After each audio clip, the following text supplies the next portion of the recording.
welcome to Who's the Bossk? It's a Star Wars podcast from laughingplace.com. My name is Mike Celestino. I am your host. I am the lead Southern California reporter and editorial director for Star Wars content, fresh back from Disneyland, literally just arrived back home about 15 minutes ago. But we are going to be talking about the fourth episode of Star Wars Ahsoka here on Who's the Bossk, episode number 167. And for that conversation, I have invited back on the show my friend and fellow entertainment journalist, Liz Shannon Miller. Liz, how are you? Thank you for coming back to chat some more Star Wars with me. It's a pleasure. I feel like I'm actually like a little early, or I'm either early or late, because usually I hit around like the 50-100 mark, like just after that point. So I forget if I came on around 150 or so. I may not have, but I'm glad this is close enough. I'm good. Close enough. I'm in the right rhythm. I appreciate you coming back on every year.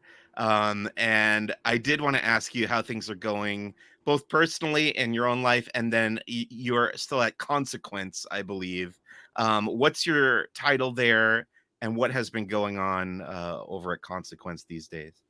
My title is Senior Entertainment Editor. I head up our film and TV coverage as best I can. And in terms of what's going on over there, it's actually pretty nice to be working for a website where the bulk of the coverage is music focused, because they're not freaking out about the fact that their entire industry is shut down and they can't cover anything. We're still covering a lot. There's still a lot to do. You'll be delighted to know that I've spent most of today working on a list of the best XFiles episodes ever. That'll be publishing tomorrow. How many are going to be on your list? I went top 30 for 30 because it's the 30th anniversary. 30. Oh, that's right. Wow. It is the 30th anniversary of the X-Files. 30 episodes. That's pretty. How many total were there in the end? They're, like, including those 2 seasons they did recently. How many total? The grand total is 218. Wow. It was actually surprisingly easy to narrow it down to the top 60, and then I had to really start working. So tell me, Bad Blood is on your list, I'm sure, right? Bad Blood is on that list. Yes. Yeah, Vince Gilligan. I should count out how many Vince Gilligan episodes are on that list, because I may have little patience for any other writer. Okay, what's your favorite? We had a false start once, Liz and I, where we were going to start a X-Files podcast, and I got lazy about it, and it was my fault. But Liz, what's your favorite non-humorous episode of the X-Files? It's a fantastic question.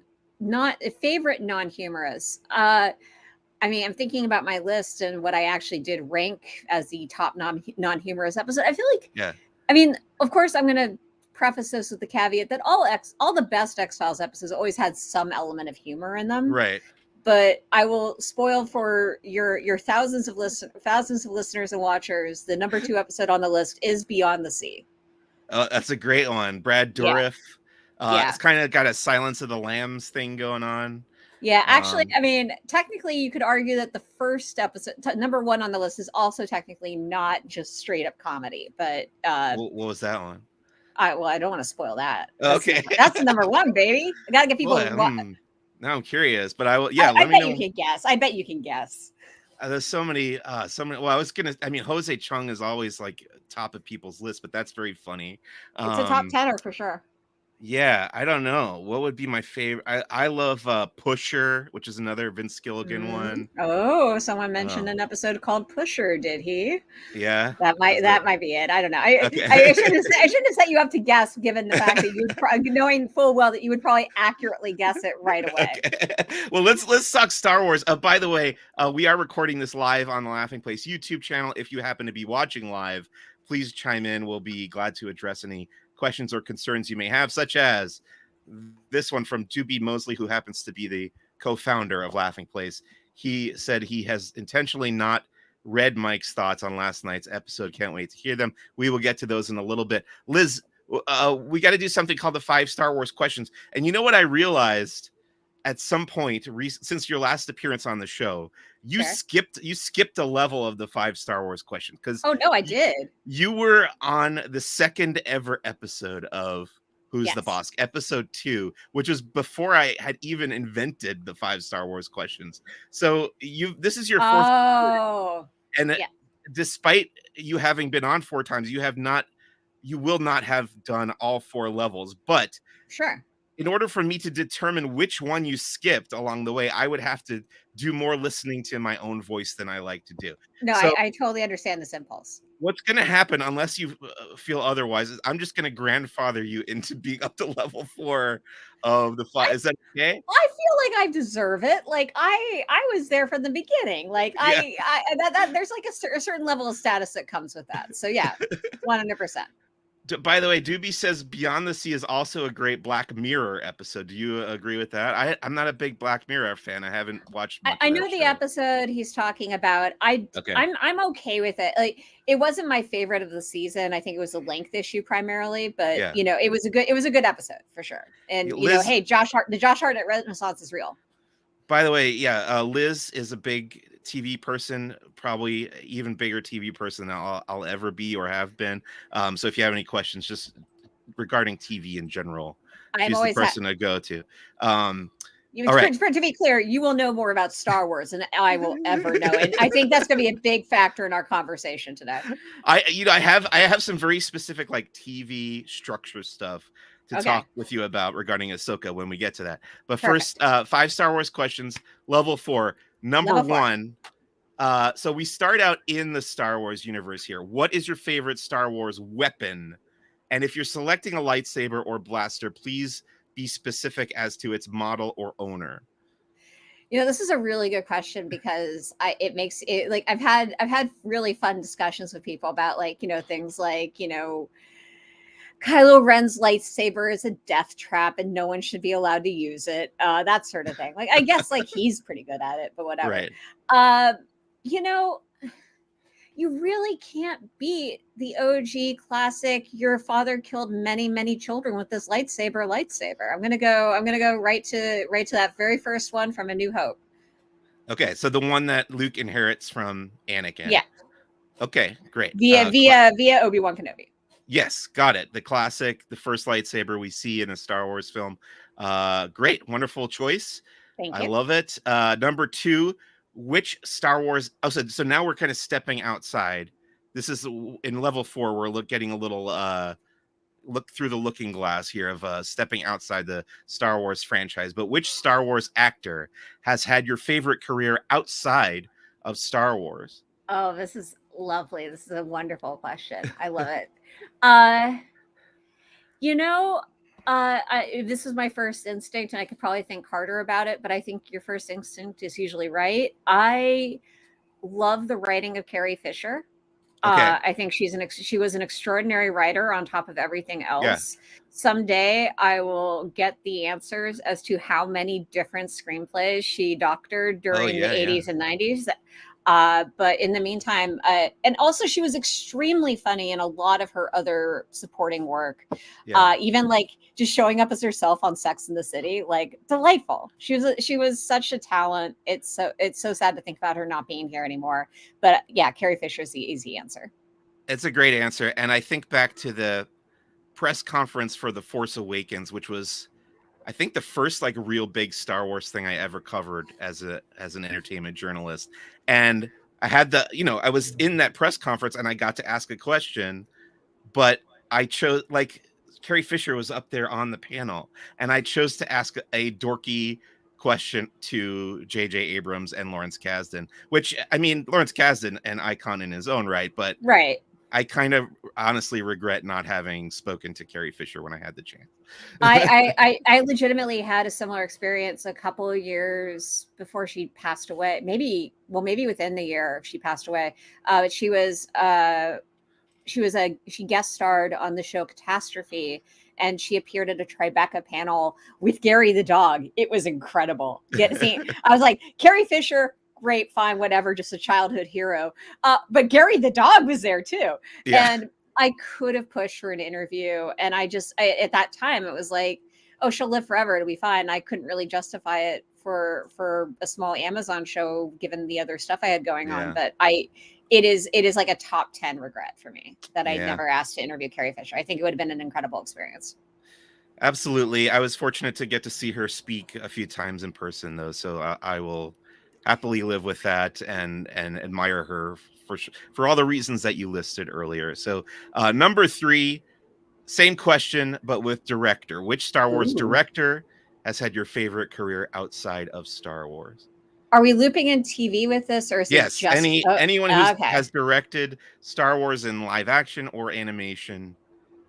I don't know if that would dramatically change my answer, but Okay. I just wanted to be sure Okay. because there are a lot because the TV world has brought in some really interesting people. And now I'm just trying to remember who directed the prequel films. A question I should not be. A young man named George Lucas did all 3 of those. Yeah, that young whippersnapper. We'll see. You know, outside of the Star Wars, I would love to say Lee Brackett, but unfortunately, I'm not. And she was also just wrote. She didn't. Right, She was never yes. directed any episodes. Co-screenwriter, yeah. I want to know if anyone's like, yeah, Richard Marquand, what up? I'm trying to remember what else he did. Exactly. That is. Yeah. But I'm really hoping that this question gets a Richard Marquand deep cut fan excited. You know what?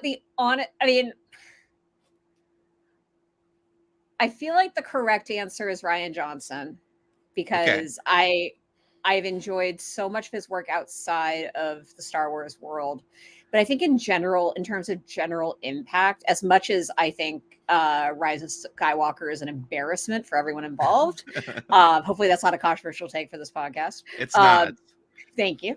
Anyways, aside from that aspect, I think the answer has to be J.J. Abrams. And I also want to, it's just like he did just go ahead and create several incredible TV shows and has proven himself really nimble when it comes to navigating a franchise, again, with the exception of Rise of Skywalker. But like, right. I really respected the way he tackled Star Trek. I don't know if those movies, by the purest standards count as Star Trek, but I think that I think the way he tackled that idea worked really well.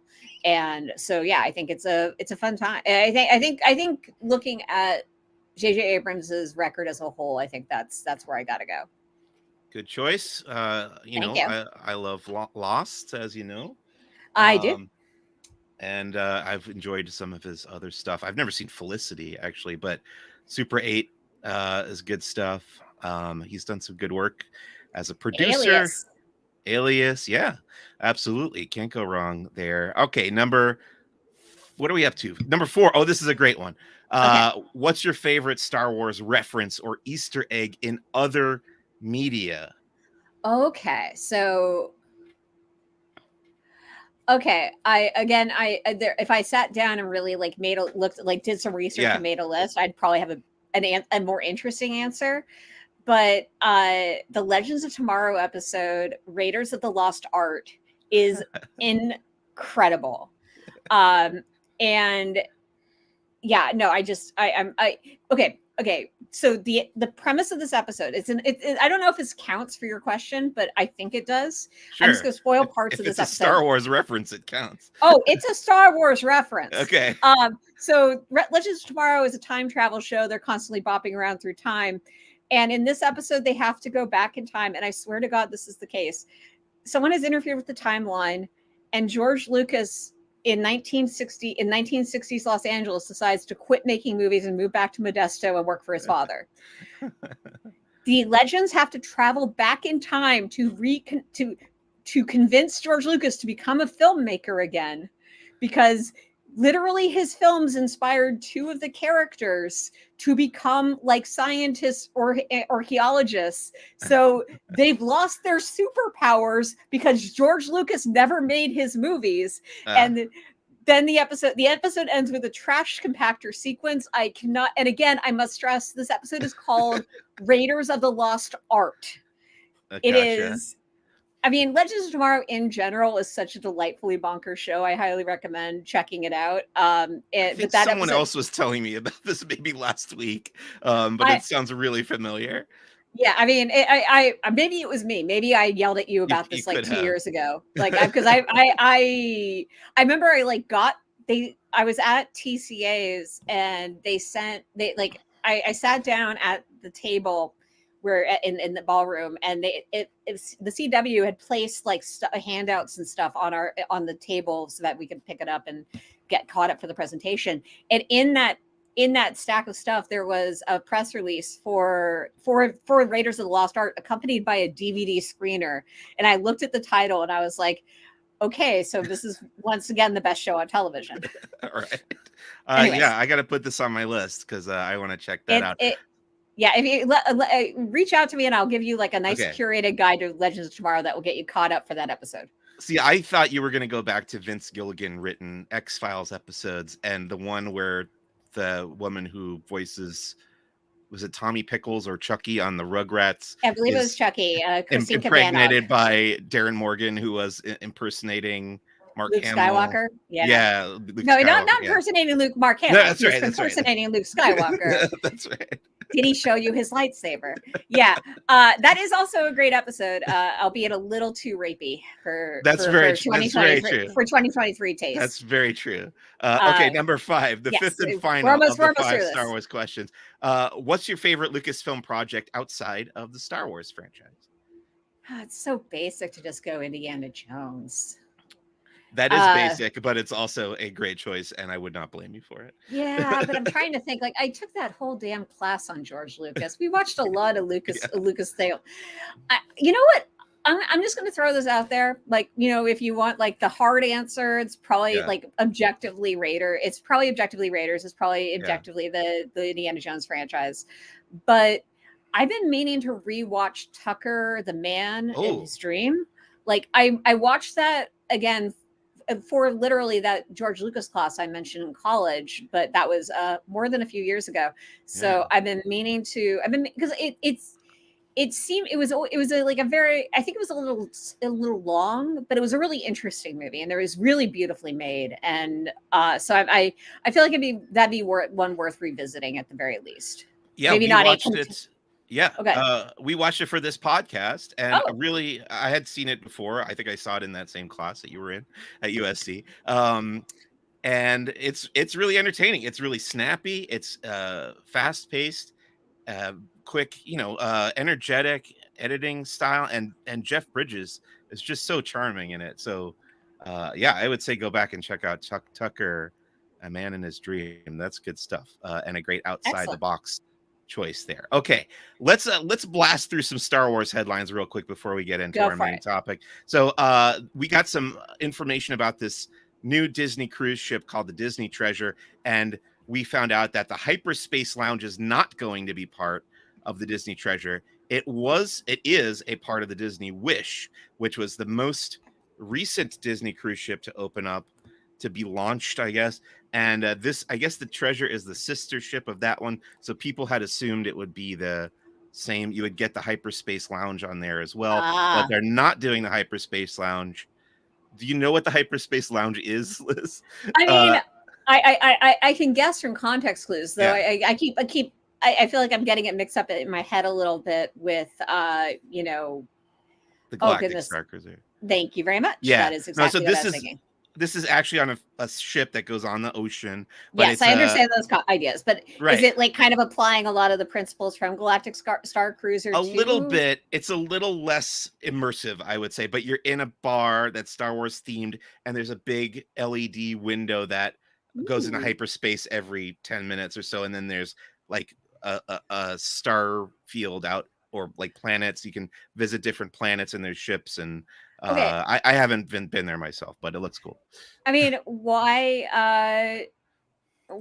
are they not doing that? Because that sounds like a cool thing. I don't know. Doobie, if you're still watching, he's making fun of me for calling it a ship. I was in comparison to the Galactic Star Cruiser, which is not a ship that goes on the ocean. That's what I was differentiating between those two. No, it was an important differentiation, given that the Galactic Star Cruiser was in fact a literal ship that did not go on the ocean. That was its whole deal. Hi, Stephen, by the way. Yeah. Okay, go ahead. Hi, Stephen.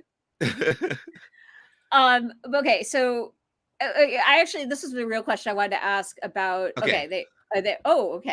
He does have an answer for your question, but I just want to quickly ask: is the treasure the same size as the Wish? That's another question I don't know the answer to. But Okay. Doobie says, I think they just want something different for the treasure. Speculation is a Haunted Mansion themed bar. So that's going to be pretty sweet and pretty appealing to Disney fans as well. I believe the Disney treasure is launching in late 2024.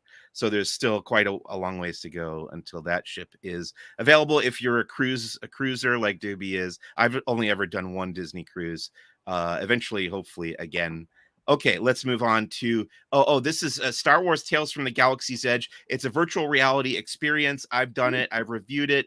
I played it on the Oculus Quest, which I have, and it's also available on the PlayStation VR 2. And now it's the enhanced edition is available at a new price. That is the entirety of that headline. Are you familiar with this game at all, Liz? I am not. I've only done. Okay.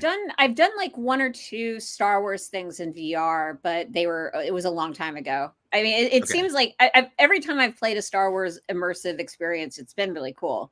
Well, they're But always made by this subdivision of Industrial Light and Magic called uh ILM X Lab is the name of this. They're like immersive gaming subdivision at ILM. And I've met and interviewed these folks. They're really, really talented, as all the folks up there at ILM. So recommend that. Tales from the Galaxy's Edge. You can get that on your PlayStation VR for a new price. It's the enhanced edition. This week's comic books, I actually just picked these up on my way home from Disneyland. Ooh. Dark Droids #2, continuing that big crossover event, and then the flagship Star Wars title #38 has come out. I have not read either one of these yet. I haven't had time, but I will be reading and reviewing them soon on laughingplace.com. Liz, Star Wars comics, what was the last one you read? Have you read any of them? Oh goodness, I haven't read. I've read a few of the novels. I haven't dug into the comics world as hard as Okay. you have. I know. I'm always excited when I hear about what's going on there because it does feel like there's a lot of good storytelling.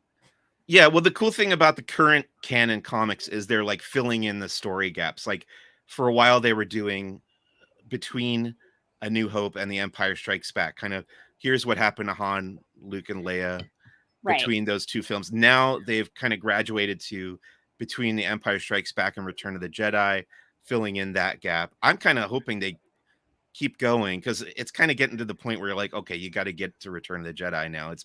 There's too much happening between the two movies. So I hope they keep going after that and we get to see a little bit after Return of the Jedi.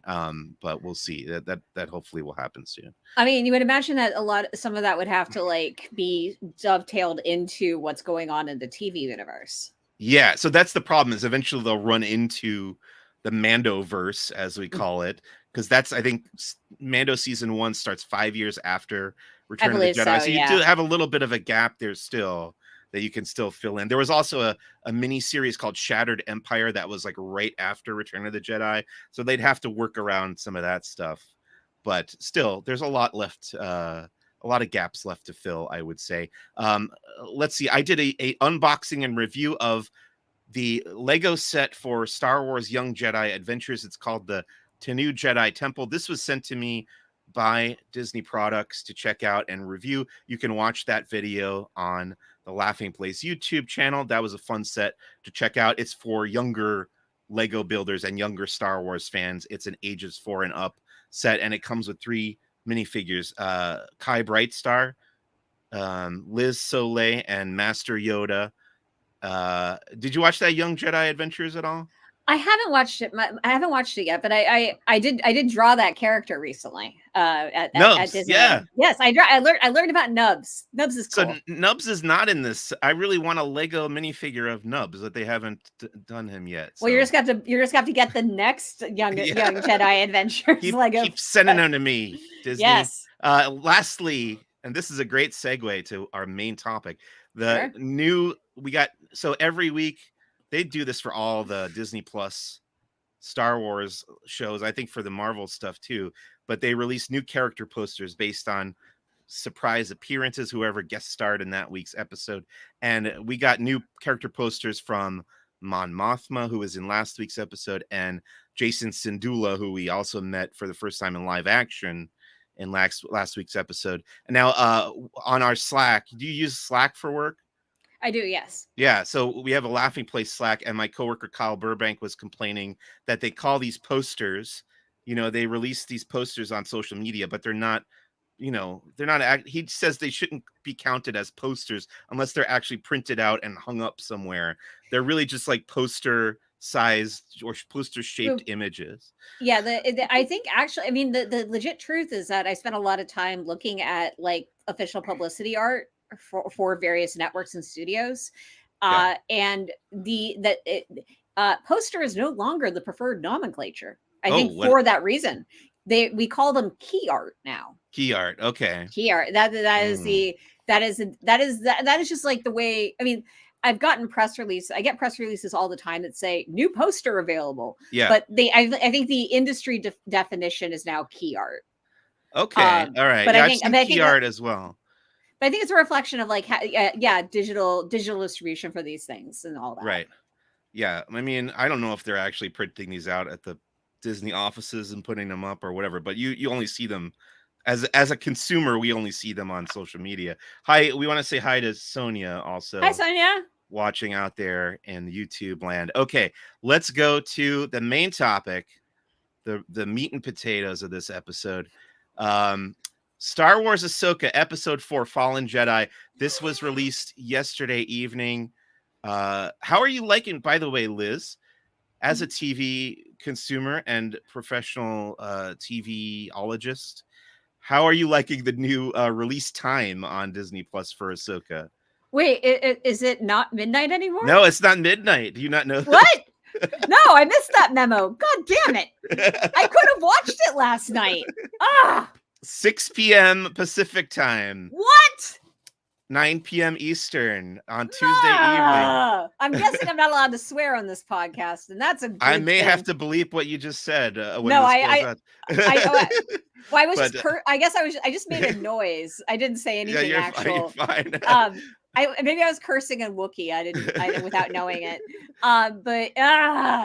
Yes, that is my Wookiee curse about learning this. Anyways, I love it now, and I will look forward to sampling it that way in the future. Yeah, I think it's great news for us folks who have to watch the episodes as they come out and review them. I was staying up till all hours of the morning. Oh God, previously. No! I used to when I think during Mandalorian season 2, I was working. The outlet I was working at had a lot of people on the East Coast. So what I would often do is I would stay up past midnight watching the new episode, and I would just fill our Slack with like all these notes about like we should maybe do a breakout on this. Tell people we need an article saying there is a post-credit sequence, and then I would go to bed and I would wake up in the morning and at least they might have listened to one of my ideas, but but I at least made the effort. But yeah, like it was a nightmare reviewing these shows. So thank you, Disney. Agreed. Finally. A good decision, I think. Liz, let's start this discussion by asking you, what is your history with Ahsoka Tano as a character? Now, actually, we mentioned earlier you were on episode number 2 of Who's the Bossk. That was way back when the Clone Wars was returning to Disney Plus for its final, the 7th season. So we talked a little bit about this then, but just as a refresher, this character Ahsoka first appeared in the Clone Wars theatrical movie, which I didn't even, I was so distanced from Star Wars at that point that I didn't even see that in the theater. But what has your experience been over these last 15 years with Ahsoka Tano, the character? So I feel like a bad person for putting it like this, but vague resentment. And the reason why is because as an annoying, obnoxious feminist, I earned my feminist buzzkill title proudly, especially during like my 20s and 30s. And as a killjoy feminist or a feminist killjoy, whichever phrasing you prefer, I've been bothered my entire life by the fact that I love Star Wars, and I just never felt like there was good female representation in it. Like, you have Princess Leia, you have Padme Amidala. Give me someone who's not a princess who actually gets to wield a lightsaber. Yeah. And I finally got that with the sequel series, and the varying levels of quality that ensued there have put something of a damper on. But I did get my wish to see a lady Jedi have actual lines of dialogue, as opposed to just dying violently in episode 2. Right. And no, the librarian doesn't count. The Jedi librarian does not count as a Jedi. I understand people who point her out, but anyways, like, this is the level of nitpicky discussion I've had about the question of female representation within Star Wars. Sure. And after the introduction of Ahsoka Tano, but prior to any of her live action interaction, prior to her live action introduction, when I would complain about this online, people would be like, "Oh, just watch Ahsoka. Ahsoka's go watch the Clone Wars. Ahsoka Tano is so cool." I'd be like, no, like, that's not the point here. Don't point me to a kids animated series and tell me that that's the representation, the only representation I get. Like, that, it made me very angry. And so I never had anything against her as a character, because I didn't really know anything about her, because my problem was, give me that level of representation in the main franchise. Like, if you're going to tell me that the Clone Wars is on attention and prestige levels, on the same level as the actual main film franchise, then you're lying to me. Like, you're not telling me the truth. And so anyway, so I have a lot of built up resentment there, but I've learned to let it go. I actually think that Rosario Dawson is an incredible actress, and she's doing an incredible job with the character. And I'd be so much more excited about this show if the first 2 episodes had made more of an effort at making me understand why I care about Ahsoka Tano. Because her first introduction in The Mandalorian, she's great. She's really cool and compelling, and the mystery around her is fascinating. And I know that the mystery around her is different for me, as someone who I got like 2 seasons into the Clone Wars, and then I just couldn't look at the animation anymore. I had some real issues with it. And I should go back and check out more of it. I have liked I've watched a little bit of Rebels. I liked Rebels. I've watched, actually, of all the animated series, I've watched the most of Star Wars Rebellion or Resistance. Star Wars Resistance. Yeah. And which I enjoyed. I thought that was interesting. But anyways, this is a long ramble about Ahsoka Tano, but it kind of wraps up as, if I understood the character better, I'd be so much more excited about her being a part of this universe. I think she is being played by one of the best actors to be involved with the Star Wars television shows.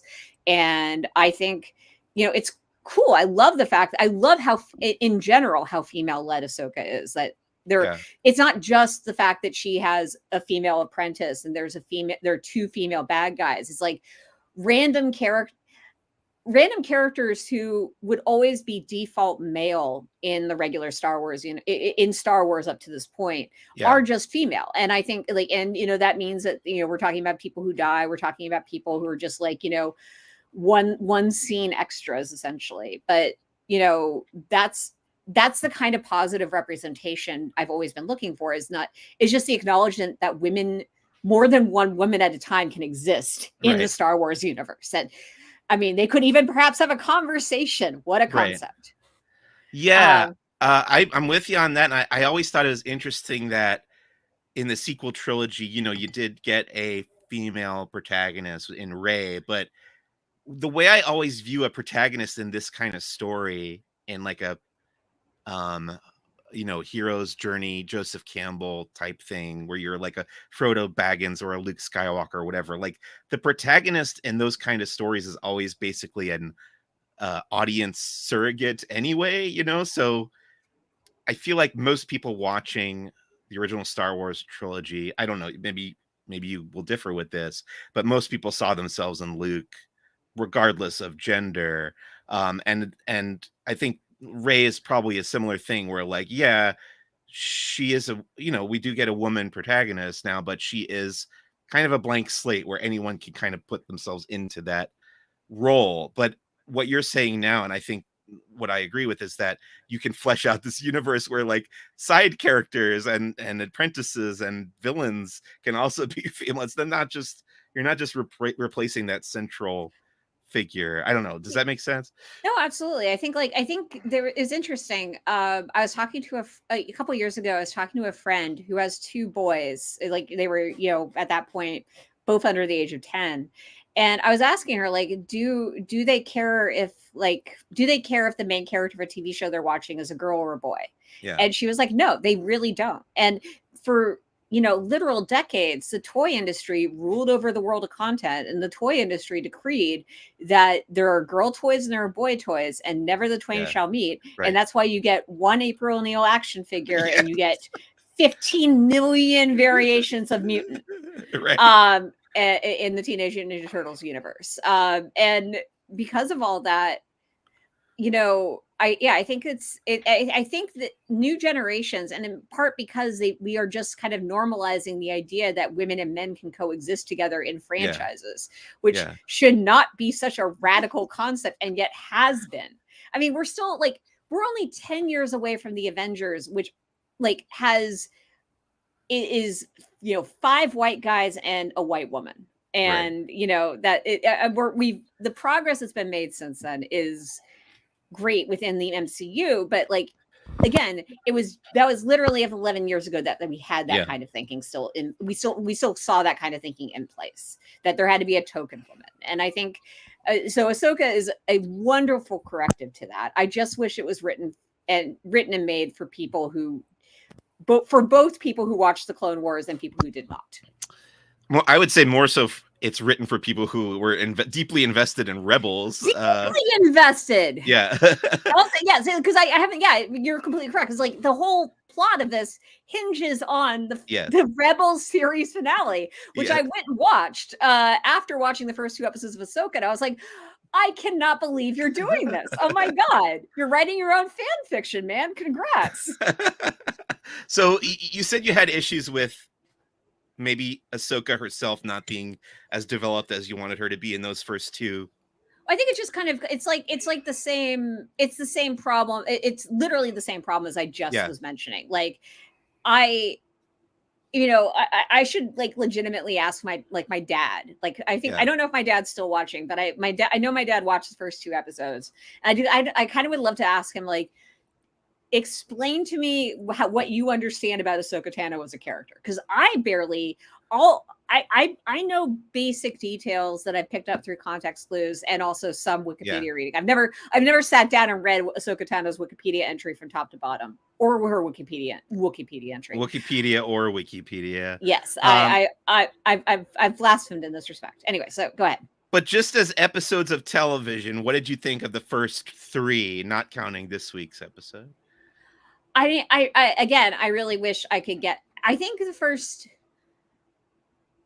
There's a lot of good stuff here, and I think that what I'm really loving about this era of the Star Wars television universe is the way it's exploring what it really means to live in a world like this, and what it means as not just a hero with a lightsaber, but as an ordinary paper pusher or bureaucrat or former Empire soldier. I think my favorite part of the show so far was the sequence at the shipyard with Peter Jacobson. Or Peter Jacobson? I think so, yeah. That sounds right. Yeah. A lovely actor, and it's if you're gonna cast someone to play a middle manager, that's the top shelf premium choice. That's your guy. And secret fascist middle manager. Yeah. I mean, did you watch Colony? This was his role on Colony, and he was incredible. It's been captivating me in spurts, but every time they lean hard on mythology that I haven't already been familiar with, it really does provide a roadblock for me. I want to get engaged with the show. That's interesting to hear, because I think we were saying last week that I wanted to speak to somebody who maybe wasn't as familiar with Rebels and see what they were thinking of Ahsoka, because the folks we've had on already. By the way, not to toot my own horn, but I'm doing all women guests for the That's Ahsoka lovely. episodes. And everybody has been pretty familiar with Rebels, so it is interesting to hear your take, being more of a casual fan of that show. But let's talk about episode 4. This is the one that came out last night, a few hours earlier than Liz was aware. But 6 hours earlier. 6 hours earlier. I went to bed at 11.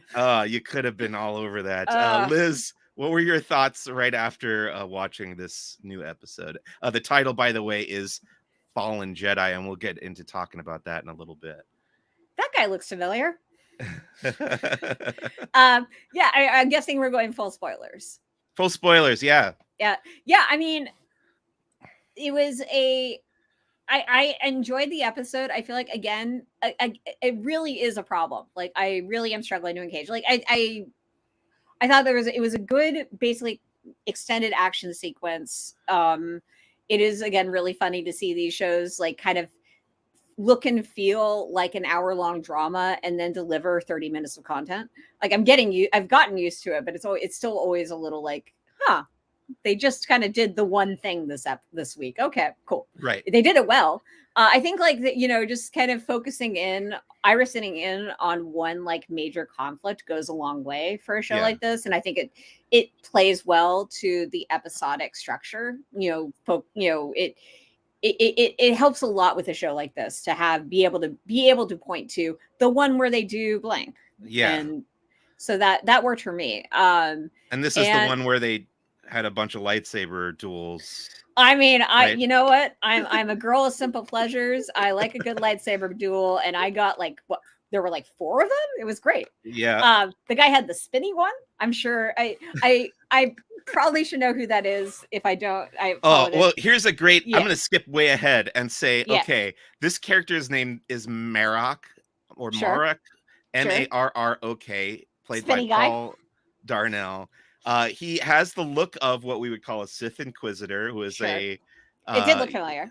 Yeah. These are the people. They were of all genders and species that were enlisted by the Empire. I believe they were all former Jedi that were corrupted in the wake of Order 66, and they were going out and hunting Jedi, the remaining Jedi, to kill them in the aftermath of the rise of the Empire. So we've seen them in Star Wars Rebels. There's been one in the Obi-Wan Kenobi series. There were like 3 of them. Like there's a bunch of different ones. They've been in the video games as well. So Merrick looks an awful lot like an Inquisitor, has the lightsaber of an Inquisitor that spins around, like you said. By the way, which is very cool. They can use that as a helicopter, which they do in Rebels. So yeah, okay, that's the one I want. I take it back. Screw Luke's like bullshit. Like, sorry about that. But make a note to bleep again. Yes. Only the ones. That's the one time I think I've cursed. Okay. But I mean, don't trust me on that. But I'm pretty sure. Anyways, the point is, yes. Luke's is fine, but it does not serve as a helicopter. That's cool. Do you have to be a Sith to have that? That might be a deal breaker for me, but I'm not totally sure. I haven't seen a Jedi with a helicopter lightsaber yet. Anyway, I don't think it goes against the Force to have a spinny helicopter lightsaber. I don't see how that's a problem. What I wanted to say was there were all these theories, because this is a Inquisitor for all intents and purposes that we had not seen before. And like I said, Inquisitors are former Jedi. There were all these theories about who Merrick could be under that helmet. People were going nuts about this, like Snoke or whatever, like what's the real origin story. And then he got, struck down by Ahsoka in this episode, turned to dust for some reason, which I think is interesting. I don't think we've seen that before, as far as I know. But is he a vampire? Yeah, it could be a vampire. But yeah, it's another one of those things where I feel like, everybody was really trying to solve this mystery, and it didn't really pay off. Just kind of, we were saying, I was talking about this with my wife last night, about how this character was basically introduced just to die. So he's a secondary villain you introduce around the midpoint of the show so that he can die in you can die at this point because we're about halfway through the season now. This is a halfway point. Yeah, exactly. So R.I.P. to Merrick. Sorry that your theory didn't pan out. Everybody out there was theorizing about this character. My initial thoughts coming out of episode 4, really thought it was well put together. I do want to mention the fight choreography. Like, I'm not a big action guy. When I'm watching something, especially for the first time last night, when there's a fight scene, I'm like, okay, get to the talking. I just want to hear people talking. But then when I go back and rewatch it, I can appreciate the fighting and the action. And the fight choreography was by Ming Q, who did the fight choreography for Mulan, the live action Mulan. Oh, wow. A few years ago. And the stunt choreography was by JJ Dashna, who worked on Jon Favreau's Cowboys and Aliens, looking at their IMDb. So I just wanted to pay credit to that team putting together all those fights. So much cool looking. Everything looks great too. By the way, I want to mention the director of photography this week was Eric Steelberg. The editor was Dana E. Glauberman, who did Up in the Air, which was, who directed that? The movie? Jason Reitman? Jason Reitman, yeah. Exactly. Oh, and Eric Steelberg edited Ghostbusters Afterlife, so there's a lot of Jason Reitman connections here. And then, go ahead. I was just gonna say, I'm wondering also, like, I mean, Cowboys and Aliens, I feel like I'd be curious to know how much crossover there is between in the crew between Cowboys and Aliens and the Mandoverse. Right. Just, I mean, if only because Brendan Wayne actually met. That's how Brendan Wayne met Jon Favreau. Before that's how he got, and that eventually led to the audition to play the Mando's body double. I did not know that. Okay, that's interesting. Yeah. And then the director of this episode was Peter Ramsey, who did one episode of Mandalorian for season 3. He also directed the movie Spider-Man Into the Spider-Verse animated film. So good, talented, creative team this week. Anyway, getting into my reaction, thought it was well put together, but I'm still having this problem where I am waiting for them to get to Thrawn, and Doobie was waiting for me to say this because I've been saying it every week. I want Thrawn. He's one of my favorite Star Wars characters. They promised us Thrawn. Why aren't we at Thrawn yet? When are we gonna get to the Thrawn factory? Yeah. Okay. Great. Perfect. I'm glad you said that, Liz, because this is what I want to talk to you about. You're a big TV person. I want to talk to you about this concept called the Fireworks Factory, which was inspired by a line in a great Simpsons episode called the Itchy and Scratchy and Poochie Show. Liz, what is the Fireworks Factory when it comes to storytelling on TV? I mean, I think it's the idea that you are promised something at the beginning of an episode or a season, and I think I hadn't thought about breaking this down as like a trope, but it does work.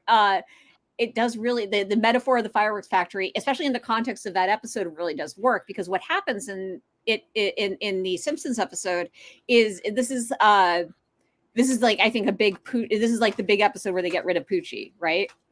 In the Itchy and Scratchy. Yeah. Mm-hmm. Okay.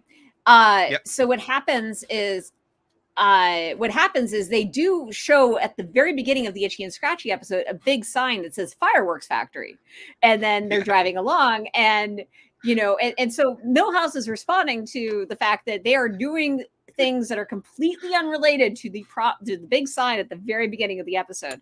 And I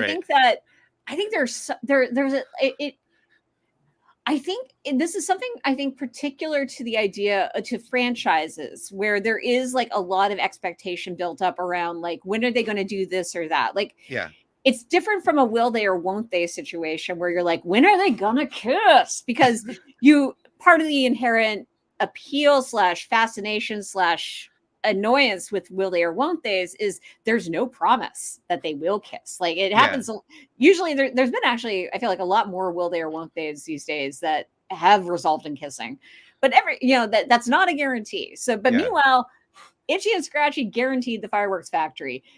Star Wars told you Thrawn is coming. Ahsoka's, they cast an actor. If you cast an actor in a show, it's a fascinating issue because, I mean, I know that I honestly, for me, the fireworks factory in Ahsoka was Anakin Skywalker, because I was like, Right. what are they going to do here? Like, what fresh hell will they put Hayden Christensen through? Yeah.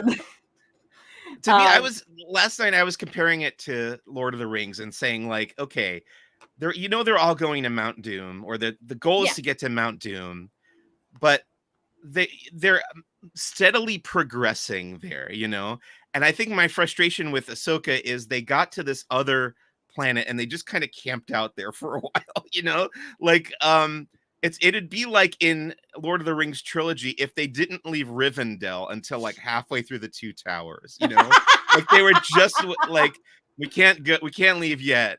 Still have to do all this other stuff before we can leave. I just want forward momentum, and I'm a fan of the slow burn in general. I've talked about this in previous episodes about the Ahsoka episodes. I like the slower editing, the slower pace, but I just want to feel like the story's going forward, and we do kind of get there at the end of this episode. And I do think the big plot points in this episode feel very weighty to me. Like I just felt like I was frustrated by how long it was taking to get there. I don't know. Have you experienced the same thing? A little bit, and I think what it speaks to, and this is a real potential issue, is that if we're caring about this, if we're talking about this, if your focus isn't on what's on the screen at this moment, your focus is on when is Thrawn going to show up? In my case, when is Anakin going to show up? Right.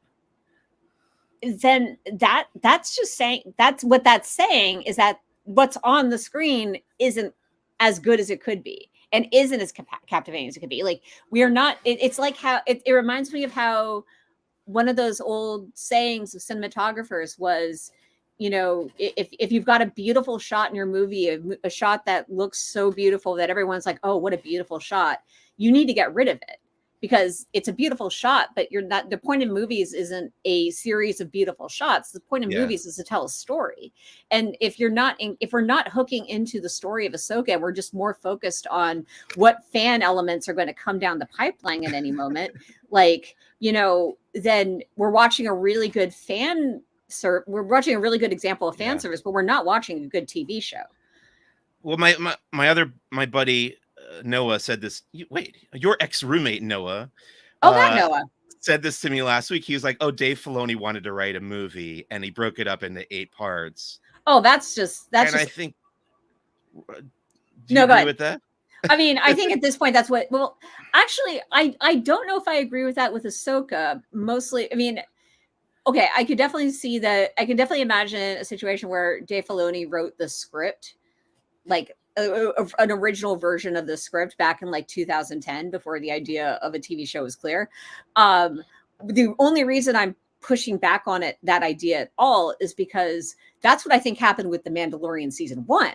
Yeah. That Jon Favreau came in with his pitch, here's my Mandalorian movie, and they were like, we don't see it as a movie, but we're doing this whole TV thing. Right. And he broke it up, and that's why that show is about like it. That show, I did the math on it once. If you take the Mandalorian season 1 and you cut out the previous Leons and you cut out the credits, just those things. Yeah. The total runtime of the Mandalorian season 1 is shorter than The Irishman. It's not like a short movie, but it's a movie. Like that is not a complete season. That is not a full season's worth of television necessarily. So I feel like with Ahsoka, I don't necessarily have that immediate feeling, but I definitely feel like that in general has become the general structure for so many of these shows. They aren't being built with the idea of, this is a show that can last for multiple seasons. They are being built to tell a self-contained story. And in some cases that works because, Andor has a very clear endpoint. And we all know that's coming and we're all prepared for it. Something like Ahsoka, which has like an open playing field, like in a perfect world, the Ahsoka pilot would have maybe established some of the things it did, but it would have given us Ahsoka's origin story. It would have made it clear who she was in the world and who all these people were who know her. Like, I'm getting back to this my original complaint again. I apologize, but yeah, No, I that's think okay. yeah, I think it's really interesting. I do too. And I think my other big fear about it that kind of goes along with what you're saying is that the entertainment industry is like collapsing around us, as you know. And they're doing this whole thing where they're setting up Thrawn as the main villain, as the big bad, Right. for the remainder of, I believe, the entire like Mandoverse family of shows. We know that Dave Filoni is making this, or in development on this movie, or was before the strikes.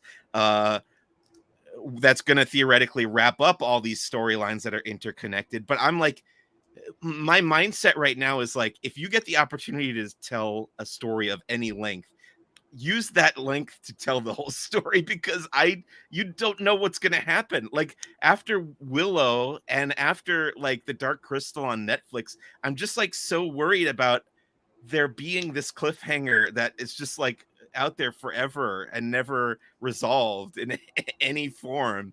And I'm just so worried that they're setting up this big interconnected story with Thrawn that's not going to pay off in the way that they want it to, just because like the Star Wars franchise is so reliant on the Walt Disney Company being like successful, and it's not terribly successful right now. But maybe that's just my own like hang up about it. I mean, I think it's a very valid paranoia, especially in the case of, especially considering things like Willow, which, you know, literally planted his flag as the first in the 3-part series. Right. And for the record, I should going back all the way back to the beginning. Willow is my actual favorite. Okay. Lucasfilm property. Yeah. Mad Mardigan for life.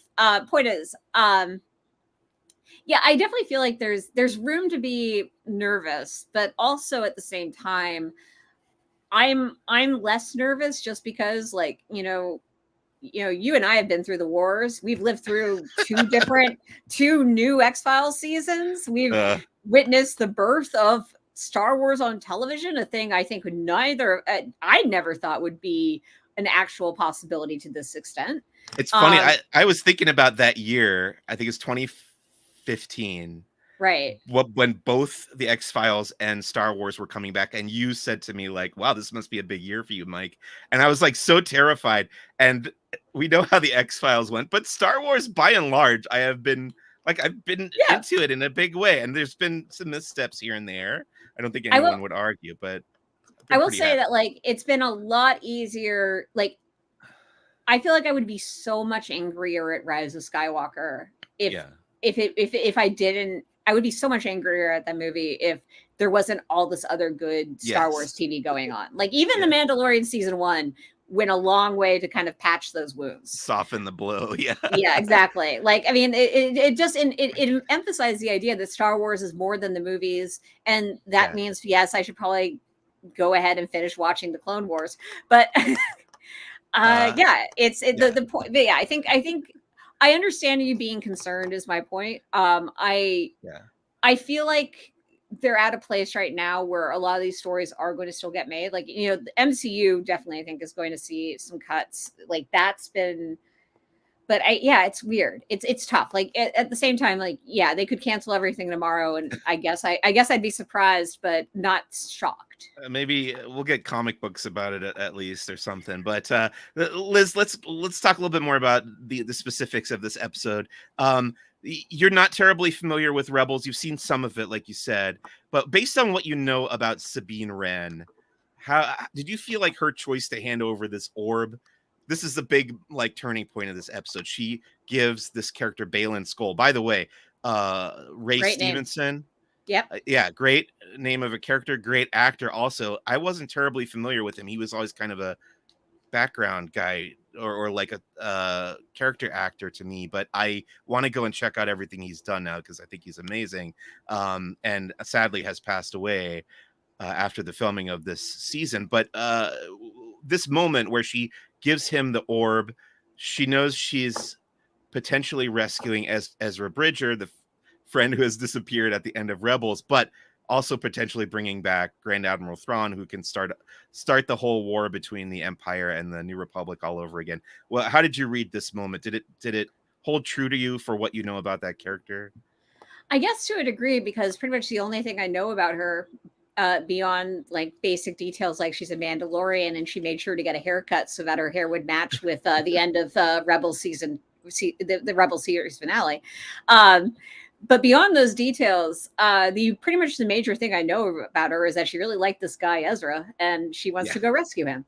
And so, I mean, I think maybe, you know, handing over important information to a dark Jedi to make that happen isn't a great strategy. Right. It at least didn't feel inconsistent with the character as I understand her.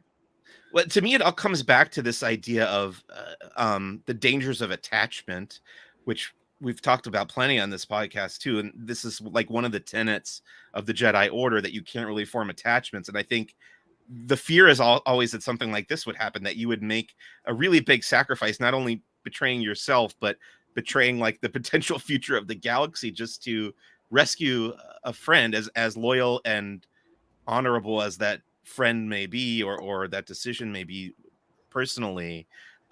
So I do think it ties into that theme, but I think it also plays into the title of the episode, which is Fallen Jedi. Now, when I saw that title come up on the screen, I thought, oh, we finally know what to call these villains, because like I said last week, we didn't know whether they were Sith, or there's this term Dark Jedi that you just used that was used a lot in the old Legends expanded universe. But basically when they started calling them Sith, they did away with the term Dark Jedi. You don't really hear that in the current canon very much. But now in the title of this episode, they're calling them Fallen Jedi. I thought that would apply to the villains. But then also, you know, at the end of the episode, we see Anakin Skywalker. He's a fallen Jedi. And then Ahsoka Tano literally falls off of a cliff in this episode. But also, you know, Sabine is theoretically in training to become a Jedi, and she has this moment where she, I think you could call that a kind of a fall from grace, where she gives up her ideals to help Ezra. I don't know if I had a question for you. No. I think what I'll say to that is, you're making me really appreciate the very careful wording and the fact that Jedi is both a plural and singular noun. Yeah, because I think that is essentially what you just laid out, is that a Jedi can fall in all sorts of exciting ways. Right. And so when I went to they had a fan event for the premiere of Ahsoka at the El Capitan Theater, and the DJ there kept calling them Jedis, and I wanted to yell out, "No, the plural is Jedi." The plural of Jedi is Jedi. I will also. I just kind of like the idea of Ray Stevenson being like, we're doing our own thing. We don't like labels. We just want to like be, you know, vaguely evil, hang out, do evil things, have the red lightsaber, but we don't want to like join that club. That's a lot. Yeah.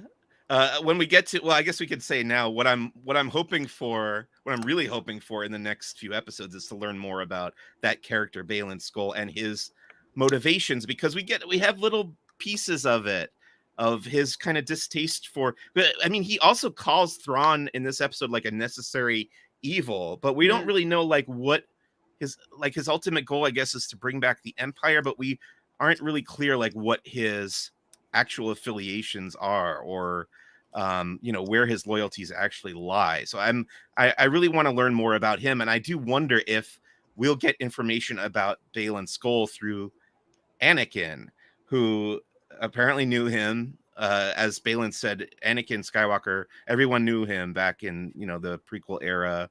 But what do you think?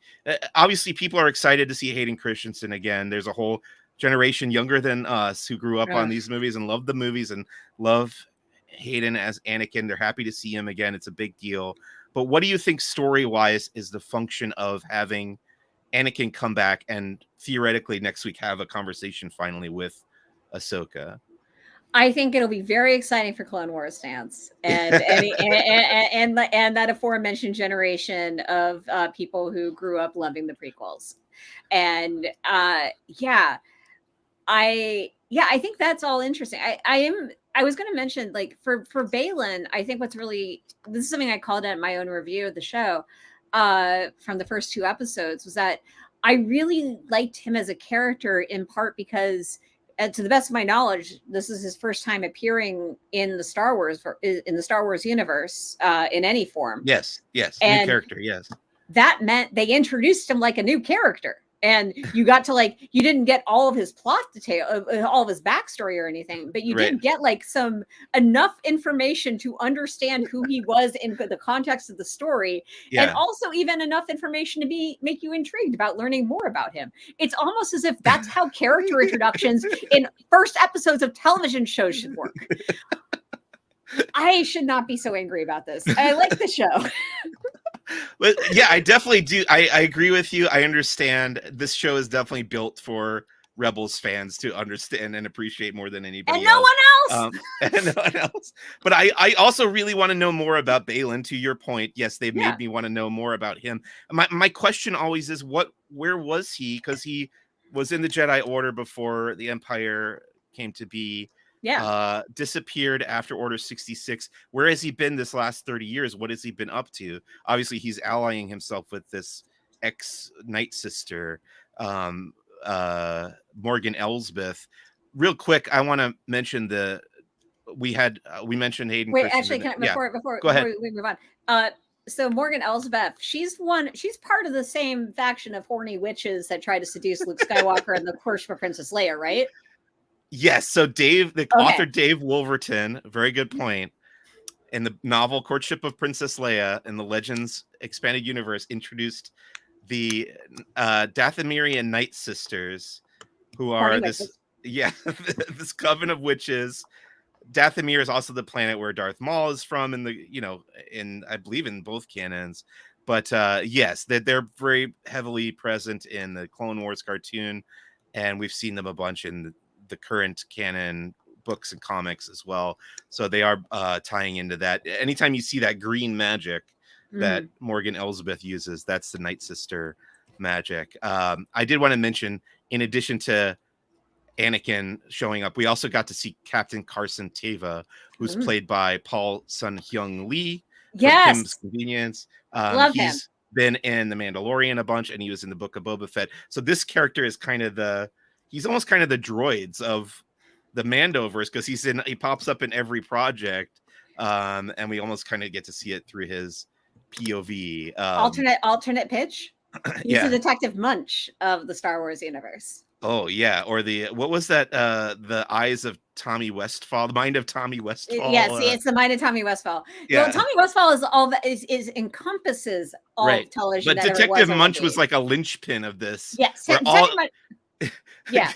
all these many TV series were connected through the TV show Saint Elsewhere, which was all in the mind of this one kid. Yes. But then Munch, from what show did he originate on? Homicide: Life on the Street? I believe he originates on Homicide, but then he moves over to the Law and Order universe, and then he also appears on the XFiles, and I think there's 2 or 3 other shows where he appears as Arrested Development. Arrested Development gets looked into this because he makes an appearance. Look, Wikipedia this; it's amazingly fascinating. God, it is the ultimate rabbit hole. You will never escape. The mind of Tommy Westfall and Saint Elsewhere, and we are all technically in Tommy Westfall's mind at this point. Liz, is there anything else you'd like to say about this episode?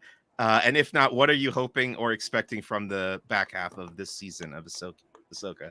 I think I feel like I've been very negative about this show as a whole over the course of this conversation, but I have been enjoying it. I mean, look, I'm a goner for a Mary Elizabeth Winstead. Put her in green makeup, and I'm there. So I've been enjoying all of it. I think at the end, I would just like, at the end of this series, at the end of this season, at least, I would like to have a real understanding of who Ahsoka Tano is. Okay. That is my primary hope. I didn't get that at the beginning of the season. I'm hoping for that by the end. Well, I think we should get some of that next week, because she's got so much baggage with Anakin. And I look forward to learning all about it. There you go. So hopefully that will come out of that conversation. And really, my big hope right now is that Thrawn is not the Luke Skywalker from The Force Awakens of this season, where he just shows up in the last 5 seconds. Sure. And we're like, oh, next time we'll get more Thrawn. I want next week, Thrawn, come on. And then we get a few hours with them. Yeah, I mean, they cast if you announce the actor's casting, you have to deliver on him at a certain point. I hope so. And usually, ideally before the last 5 minutes of episode 8. That's my big hope. Liz, we do one last segment here on Who's the Bossk. It's called First Steps into a Larger World, where we talk about the media that we've been consuming and or enjoying outside of Star Wars again. So my selection this week is a classic film. We went back and watched a movie I had never seen before. My wife had never seen it before. We were like, let's watch a classic. So we watched It Happened One Night. It's a Frank Capra movie starring Cary Grant and who is the female lead in that? Claudette Colbert. Claudette Colbert. Well, perfect. This is why you were quiz master on the Schmodown. I had a little game. Excellent, very fun movie. You could definitely see the seeds being planted for the very genre of the romantic comedy. And this movie was, I looked it up, it's pre-code. If you know that the Hays Code started in 1934 when it was like self-censorship, but really heavily influenced by the government at the time. And this movie barely made it by 2 months before the Hays Code started being implemented. And it's a saucier movie than you think it would be. And it's very funny. And I would recommend it. We watched it for free, I think, on Tubi or something. But glad to have watched it. We want to watch more classics. So that's what we've been doing. What about you, Liz? Anything you've been watching, reading, playing, anything like that? I'm going to go with what occupied most of my weekend, which was catching up with Star Trek Lower Decks. Okay. Which is such a charming show. I mean, it's funny because I haven't watched a lot of other Trek recently. I still need to dig into Strange New Worlds and catch up with Discovery. I'm an old school DS9 fan going way back. That's not an old school DS9 fan. It's like there are 100 Trek fans who are laughing at me for that one. But anyways, point is that I do know that Star Trek is not always meant to be comedic. I love Star Trek in all of its forms. Yeah. And I've been really enjoying this slightly broader, definitely more comedic take on the universe that is packed with so much fan love. I've seen all of the screeners of season 4, which premieres tomorrow as we record this. And I mean, go back to the beginning. There's just enough DNA from Rick and Morty in it to make it really compelling. Like all of the best and most wild narrative ideas from Rick and Morty, like they're kind of creeping their way in. Like there are random episodes that spotlight various characters. It's so fun. It really charmed my pants off over the weekend. So I've only seen the first episode of Lower Decks. Enjoyed it, but there's how many hours of it now? There's 30 something episodes. They're each a half an hour. I just haven't found the time. Yeah, of course. We've watched, and now I say this, but we have watched and enjoyed Strange New Worlds, and we've saw and liked the crossover episode where the Lower Decks folks show up on Strange New Worlds. What's the name of the actor? Jack Quaid. Jack Quaid, charming. You mean the son of Dennis Quaid and Meg Ryan? Yes. And when you look at his face, you go, "Oh God, that's the combination of Jack." That is, in fact, what Dennis Quaid and Meg Ryan would look like if you put them in a genetic blender. You go.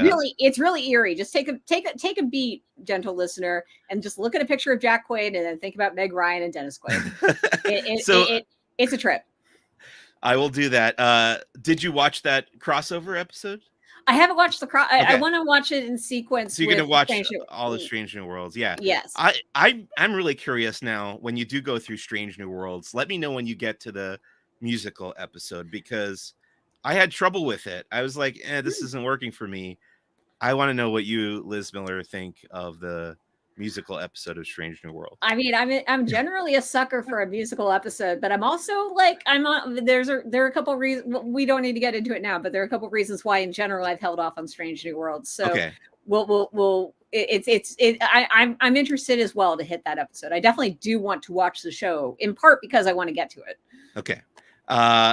One last question before I let you go. Doobie Mosley would like to know if you have a favorite episode of Lost. It's the Constant. Duh. Constant, Desmond Hume. Yep. Excellent. I actually don't think Doobie likes that episode based on my conversations with him.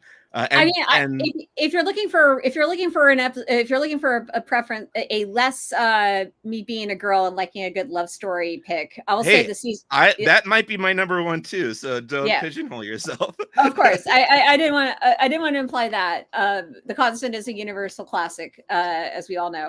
But I will say the season 3 2-parter finale is through the Looking Glass. Yeah, I think this is something I feel like that there's when you're evaluating episodes of a TV show, I found you have to evaluate them. It's like you evaluate, like, is it a good episode? Just a good unit of storytelling. Yeah. And is it a good episode of the show? Like, does it represent the best qualities of the show? Yeah. And, there are XFiles episodes that I think are wonderful episodes that are not what I would define as iconic XFiles episodes. And similar to that, I think Lost, like, The Constant is a great episode of Lost. Yeah. But I think if you're looking for a full encapsulation of sum up for me in 2 episodes, everything that Lost is and was, I would go with the season 3 2-parter finale. Okay. Very good answer. And what did you think of the ending? He wanted to know also. Did you like the finale? I don't hate it the way other people do, and I'm fine with it. Like, I feel like it's one of those things where at some point I'm going to go back and do like a full rewatch of Lost, and I'm going to be curious to see where I land on it at that future date. But I think at the time I was like, I was kind of amused by it, just kind of in a way where I was like, I know that's going to piss off so many people, and I'm so glad I'm so glad I don't have that emotional investment in me. I remember reading an interview with Damon Lindelof before the final season started, and he said, or it might have been like right after the final season premiere, when they introduced this concept of the flash sideways. You know what I mean when I say that? Yeah, of course. And he said, yes, of course. Why would I even? Yeah, no, of course. Question. He said at the end of the season, there are going to be fans who wish we had never done the flash sideways. And I am definitely one of those. I was like, yep, he was right. I wish they hadn't done the flash sideways. That's my problem with the final season. No, it's a good problem. I mean, I think like everything I really enjoyed about Lost was not captured in those flash sideways. Like it wasn't like, it didn't enhance the show for me at all, the way that some of the stuff that happened in the seasons 4 and 5 did. There you go. I feel like we could talk about this forever, but you got to get to a screening. We have. I just said over the course of our lives, like you and I have known each other. I know. Yeah. It's just like the Star Wars prequels. Like I remember in college, like we would say to each other, has a day gone by where we have not argued loudly about the Star Wars prequels since they started coming out? And I think there were multiple years where we were just constantly talking about it. So Liz, thank you very much for your time. I appreciate you coming on and chatting with me about Star Wars again. Where can people go to find you if they would like to find you? I am technically on what used to be known as the Bird app. You can find me there at Lizlet. Okay. I'm reluctant to endorse it as fully endorse. You can find me there. I do post occasionally, but I'm trying to really focus my energy on Blue Sky, just because I don't think it's run by a fascist. Right. So Blue Sky, I'm Lizlet on Blue Sky as well. You can search. Not on Threads. No, Threads I can't. Isn't doing it for you. No, I mean, because it's Zuckerberg. Well, no, it's not that. It's just I've never really my engagement with Instagram is very low, and I read a lot of things about the security stuff. Fair enough. This is very exciting. Like there's security issues with the Threads app that I've made me very cautious about installing it. So I do not have a Threads account at this time. Gotcha. Okay. But I'm on Blue Sky, and also let me plug. If you go to Consequence, if you go to my Twitter feed, this is my pinned tweet. I write a weekly newsletter called Stream On, where it's very simple. I pick 4 things coming out four recent releases that you should watch on various streaming services. There's a Blast from the Past where I pick something cool and archival to check out, and then every issue ends with a reader recommendation list, or basically individual readers write in, request recommendations. I come up with a nice couple paragraphs explaining why they should be watching certain things based on their taste. Sweet. So it's a lot of fun. I enjoy writing it, and that's why I'm not so humbly plugging it right now. Like I said, Liz Shannon Miller, as is her professional name, is the person to go to for all your TV needs and for all your Disney news and opinions.